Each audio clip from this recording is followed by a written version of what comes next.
para entender el panorama de hoy, para conocer todos mis derechos, para hablar de nuestros rollos.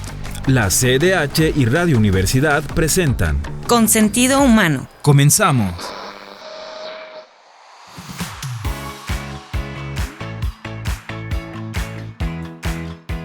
Hola, ¿qué tal? Gracias por acompañarnos de nueva cuenta este programa de la Comisión Estatal de los Derechos Humanos con Sentido Humano.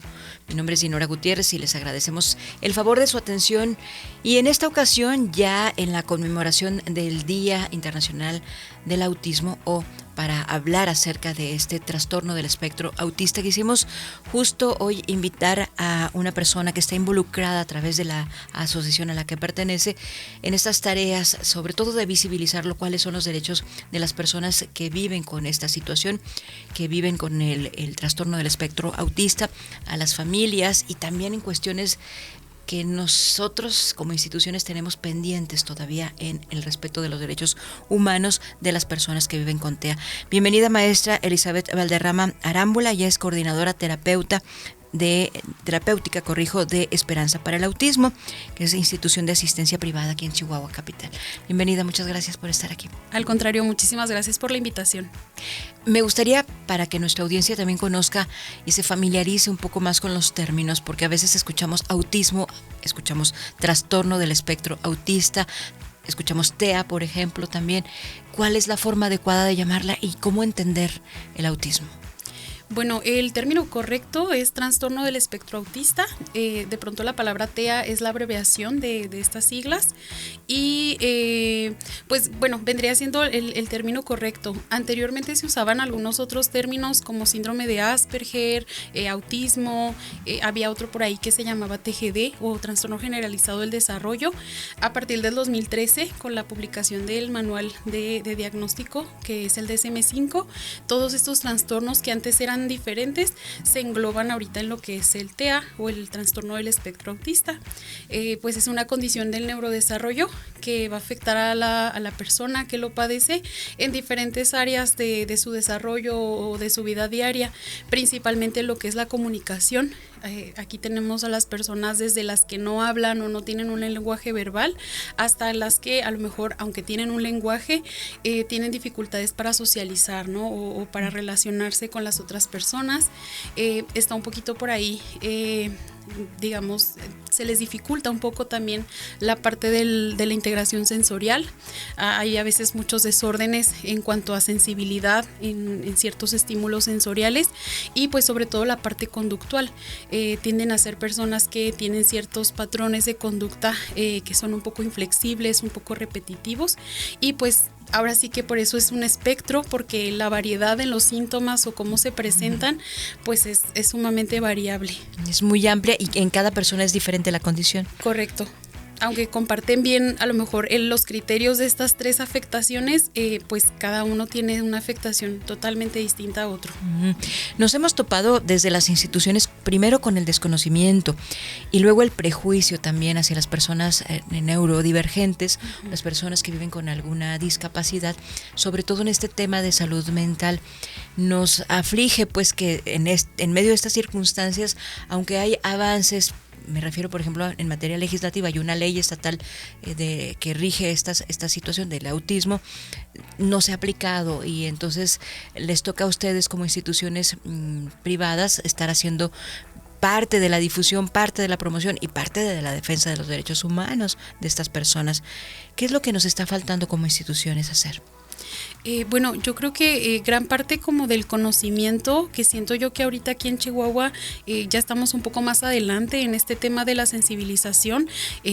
Creo que la mayoría al menos hemos escuchado por ahí la palabra autismo o espectro autista. Precisamente se ha dado en el tercer sector, ¿no? En esta parte de las organizaciones civiles que ya tienen años vigilando o creando estas campañas de concientización. De pronto creo que se han dado pasos muy importantes en esta parte de la vinculación de organismos públicos con nosotros como organizaciones civiles, pero quizá creo yo que lo que está haciendo falta un poco más es ampliar estas vinculaciones o establecer las alianzas un poco más claras. En materia sobre todo de difusión.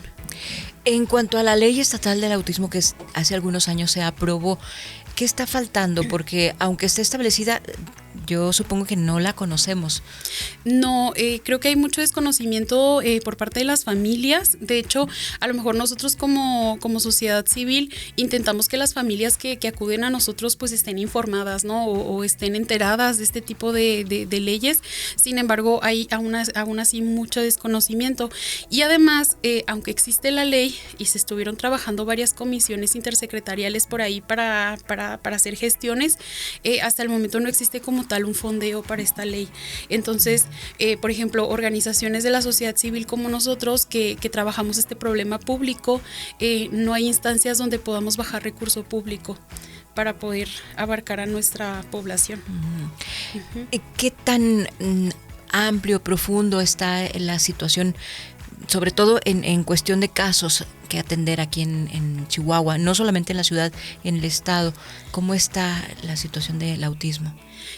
Mira, yo te puedo platicar en lo personal como institución, ¿verdad? La experiencia que hemos tenido, porque a lo mejor ahí es otro tema.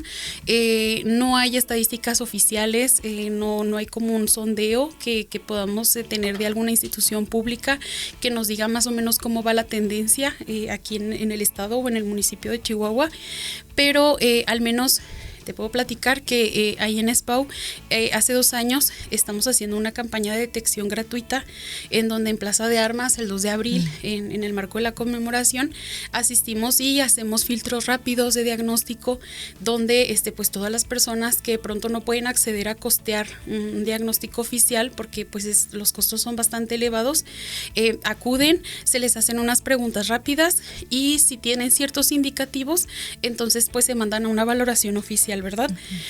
Con este ejercicio hemos descubierto que hay muchas personas que no están accediendo al diagnóstico, pero que sí están presentando el trastorno del espectro autista.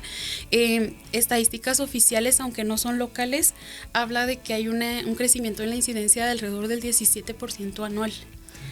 Quiere decir que, por ejemplo, si antes la última estadística oficial que se publicó en México hablaba de 1 de cada 115 niños, ahorita están hablando de 1 de cada 68, me parece. Es muy alto entonces el indicador ya. Sí, correcto. Sí se está comenzando a convertir en un problema de salud público. Y hablando en cuestión de derechos de las personas que viven con esta condición, ¿cuáles son las principales violaciones que ustedes observan a derechos humanos? Generalmente, bueno, a lo mejor desde nuestra experiencia, vuelvo a lo mismo, algo que nos pasa mucho es en este proceso de inclusión a los centros educativos. Ha resultado muy complicado mediar esta parte entre que, por ejemplo, las escuelas no están 100% capacitadas para recibir a la población, pero por otra parte, pues su derecho a la educación se debe garantizar, ¿verdad? Hay como, ahora sí que de todo, ¿no? Hay las escuelas que tienen la apertura para dejarnos a nosotros, a lo mejor como especialistas en el tema, llegar y dar asesoría, apoyar como en esta transición, y hay las escuelas a las que no. De ahí, por ejemplo, también de pronto pues nos piden pláticas de concientización, etcétera, pero también hasta donde sé en la Secretaría de Educación Pública tampoco hay como un rubro para que puedan pagar capacitación. A lo mejor de especialistas, etcétera, para poder capacitar a los maestros.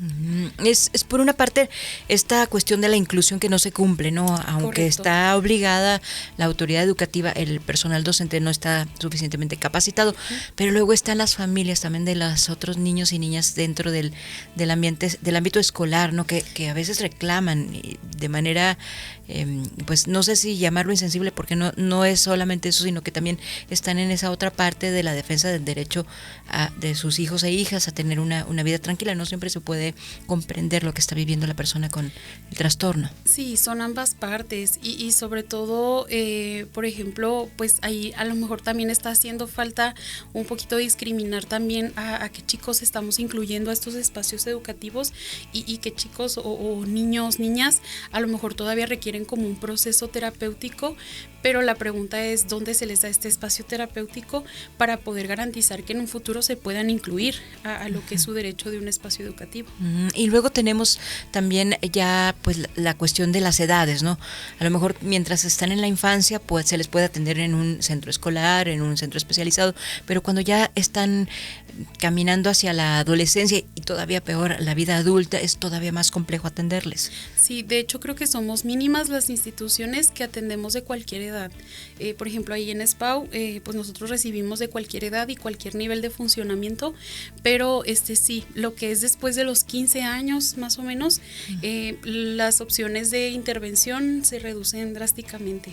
Esto de verdad que se vuelve todavía más complejo.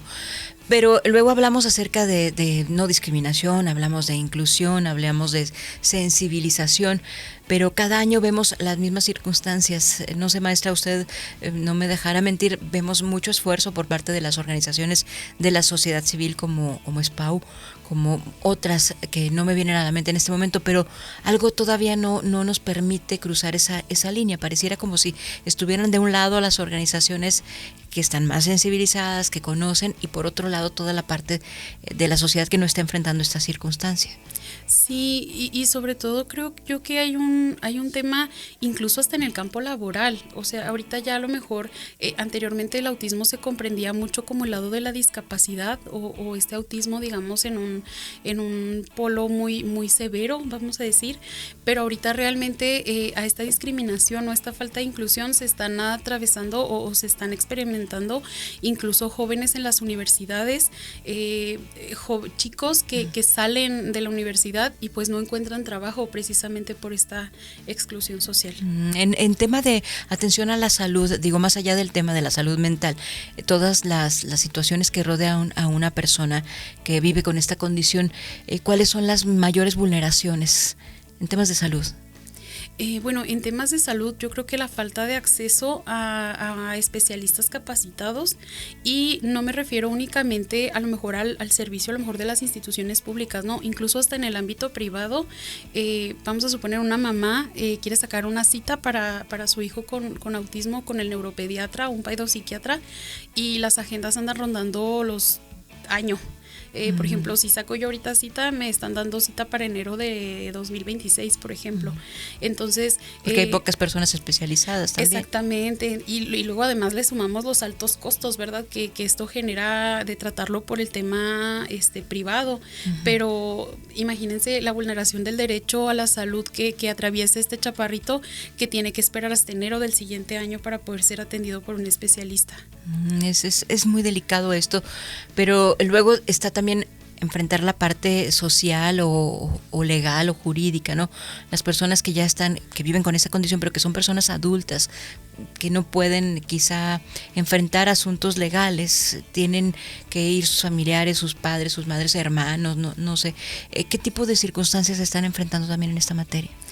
Bueno, en materia de derechos o por ejemplo situaciones digamos judiciales, por decirlo de alguna forma, también como institución desgraciadamente nos ha tocado experimentar varias situaciones en donde a lo mejor por desconocimiento de los cuerpos de policía, autoridad pública, a lo mejor, no sé, han detenido a usuarios de nuestra institución porque pues se salen de casa, ¿no? En un descuido de los papás, se salen de casa, y entonces al momento de encontrar a los chicos en medio de la calle, pues se hace un tremendo conflicto, porque entonces el policía no está informado de que esto que está pasando con el chico puede ser una crisis de autismo, y lo detienen como si fuera algún tipo de delito, algún delincuente, y entonces pues eso todavía detona más al chico, y estos procesos que tienen que llevar a cabo las mamás para poder ir por ellos, por ejemplo, los referentes familiares,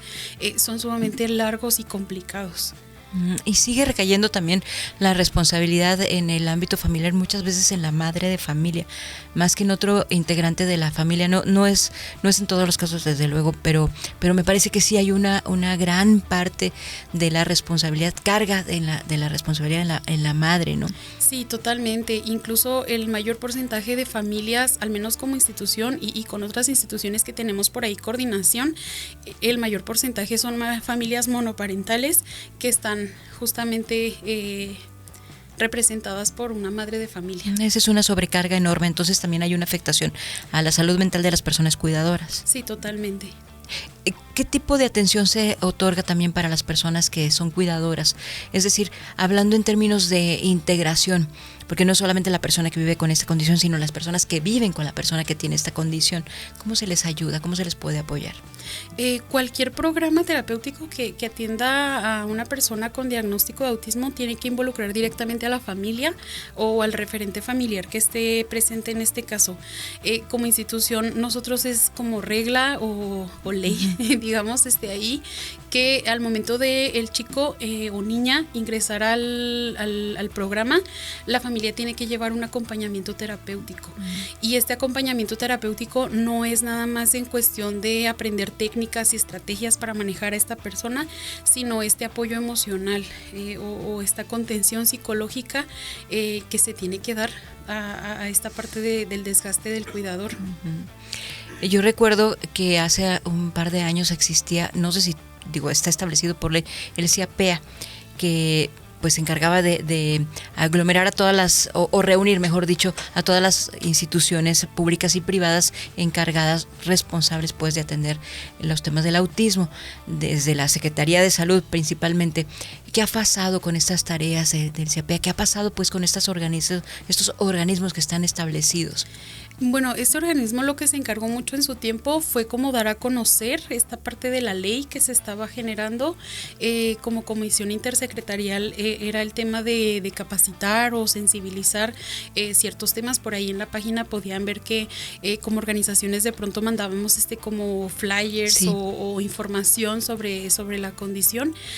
Realmente ahorita en la actualidad desconozco si como tal sigue funcionando la comisión o el organismo, pero creo que no se ha llegado más allá de eso. Bien, pues hay varios pendientes que creo en este programa a lo mejor no nos va a alcanzar el tiempo para abordarlos, pero lo más importante entonces sería enfocarnos en la sensibilización en la comunidad. ¿Qué tareas podemos emprender desde las instituciones públicas para apoyar? Bueno, sobre todo hablando aquí de la Comisión de Derechos Humanos, yo creo que una labor bien importante que ustedes podrían tener sería visibilizar un poco esta opción o este espacio que como familias, como personas con el diagnóstico podrían solicitar, ¿no? Este acompañamiento o esta orientación, cuando se enfrentan precisamente a una situación donde los derechos son vulnerados. De pronto hay situaciones terribles o catastróficas que se generan en la escuela, en las instituciones, etcétera, que de pronto la familia no sabe a dónde acudir. Por ejemplo, hay veces que acuden con nosotros, nosotros canalizamos, pero yo me pregunto, todas esas personas que no están en una organización de la sociedad civil como nuestras familias, ocurre una violación del derecho y entonces pues no saben a dónde acudir. Quizá todavía hay mucho desconocimiento de que existen lugares como a donde ellos pueden llegar a solicitar una asesoría legal. Claro, y el entrenamiento también tendría que ser para el personal que estamos en las instituciones, ¿no? Sí. Para poder entender y ayudar, porque lo dije al inicio del programa, lo hemos mencionado, que a veces es desconocimiento, no es o falta de voluntad quizá, pero no es que se quieran violentar los derechos de las personas que viven con la condición del espectro autista, sino más bien es el desconocimiento de cómo atenderles. O incluso creo yo que algo donde también nos podrían apoyar mucho a quienes trabajamos con este tema es hacer consciente a las autoridades, funcionarios públicos, etcétera, de la importancia en capacitarse sobre este tema. A lo mejor como el maravilloso trabajo que han hecho en otros temas, como discapacidad en general, perspectiva de género, etcétera, pues sería como importante también abrir espacios para que entiendan la importancia, de estar capacitados o sensibilizados también en temas de autismo. Qué bueno que menciona esto, porque cuando hablamos de discapacidad, hay discapacidad que es muy, muy fácil de reconocer, de entender, porque es física, pero en el caso de los temas de salud mental, los que están en esta condición o las neurodivergencias es muy difícil, a menos de que se conviva con la persona, ¿no? Por eso no siempre se pueden ni mostrar ni ejemplificar. Algunas personas son demasiado calladas que a lo mejor no nos damos cuenta de que están viviendo con esta condición. o incluso son muy invisibilizadas y sobre todo muy revictimizadas, diría yo, sobre todo estas personas que están accediendo a un diagnóstico tardío porque quizás sus síntomas no eran tan marcados o los signos clínicos eran pasados como por otra cosa. Es algo que pasa mucho con las mujeres. Ahorita hay todo un tema respecto al diagnóstico del TEA en las mujeres porque pues había muchos sesgos de género, por ejemplo, ¿no? A lo mejor digo, se escucha hasta aberrante lo que voy a decir, ¿verdad? Pero así lo pensábamos.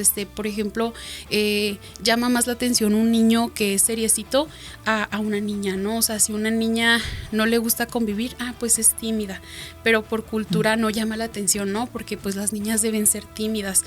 Todo este tipo de sesgos que han existido a lo largo de la historia en cuestión de diagnóstico, ahorita más que nada siento yo que, bueno, las mujeres, niñas, adultas, están siendo aparte revictimizadas porque acuden a un diagnóstico profesional y de todas formas está el clásico comentario de pues no se te nota o sí me explico, como minimizando la circunstancia, ¿no? Totalmente. Y esto pasa también con hombres, ¿verdad? Adultos, les digo, ahorita el tema de las universidades está como al tope, ¿no? Hay mucha depresión, mucha ansiedad en cuestiones o en población con espectro autista que de pronto son muy... se me fue la palabra. Ignorados, ¿no? También. Sí, en este caso de, pues no es tan grave o no se te nota tanto. Como desestimados, entonces. Sí, correcto. Esto es muy delicado porque si se está viviendo con esta condición se está teniendo un sufrimiento también, no siempre es debidamente comunicado o no siempre debidamente reconocido. ¿Qué pueden hacer en este contexto las instituciones de educación también? Yo siempre digo que cuando ya el estudiante está requiriendo como el apoyo extra del departamento de psicología, etcétera, siempre es muy bueno canalizar para un diagnóstico profesional, porque a veces luego dicen mucho, no, ya la edad adulta, pues ya para qué el diagnóstico, y no, claro que no, el diagnóstico abre un panorama totalmente amplio del tipo de apoyo que podemos dar a estas personas. De pronto no es lo mismo tratar depresión en una persona neurotípica que atacar la raíz de por qué está esa depresión en una persona con espectro autista. Bien, ya casi se nos termina el tiempo, maestra Elizabeth, pero no sé si pudiera darnos algunos elementos así como en algunos factores que tendríamos que estarnos fijando para tener una alerta a lo mejor de que sí puede haber alguna condición del espectro autista en alguna persona que conocemos cercana a nosotros. Es sumamente variable, por lo mismo que comentábamos de que en cada uno se presenta distinto, pero signos de alerta muy claros que podríamos estar viendo es la ausencia o la diferencia en el contacto visual, es decir, la forma en la que no nos miran ven a los ojos. Problemas o retraso en el desarrollo del lenguaje, es decir, estos chaparritos que ya van acercándose al año y todavía no hay balbuceo, todavía no hay ruidos, no hay palabritas sueltas, la presencia de comportamientos muy específicos como alinear juguetes, ordenar todo, como repetitivos en la situación, movimientos también repetitivos, llámese aleteos, balanceos, etcétera, y alguna sensibilidad sensorial, que no tolere ruidos, tenga alguna selectividad en la alimentación, serían como lo que más llama la atención. Algunos signos, ¿no? de alerta. Ojo, estos signos de alerta no quiere decir que la persona tenga autismo, pero sería recomendable acudir con algún profesional. Muy bien. Pues muchas gracias por esta información que nos ha proporcionado desde la asociación. Enviamos también un abrazo y un saludo para quienes pertenecen a SPAU, Esperanza para el Autismo, institución de asistencia privada. Muchas gracias, maestra Elizabeth Valderrama Arámbula. ¿Algún teléfono donde se puedan comunicar las personas? Sí, claro. Igual pueden encontrarnos en la página de Facebook, pero el teléfono es 614-413-8892. Muy bien. Y si usted considera que alguno de sus derechos ha sido vulnerado, puede acudir también a la Comisión Estatal de los Derechos Humanos, puede incluso llamar al teléfono 614-201-2990 en la ciudad de Chihuahua, pero puede hablar desde cualquier parte y además puede visitar la página en internet que es www.cdhchihuahua.org.mx. Si desea también comunicarse con este programa, puede escribirnos al correo consentidohumano@cdhchihuahua.org.mx. Muchas gracias, maestra, por esta información y esta entrevista que nos ha ampliado muchísimo más la visión acerca del autismo. Al contrario, muchas gracias por la invitación. Gracias. Y a ustedes muchas gracias por habernos acompañado. Ojalá que estén con nosotros, con nosotras una vez más en la siguiente emisión. Hemos llegado al final de esta emisión. Pero la charla con sentido humano seguirá aquí la próxima semana. Esto fue una colaboración de la Comisión Estatal de los Derechos Humanos del Estado de Chihuahua Y Radio Universidad de la UACH. Hasta pronto. Con sentido humano.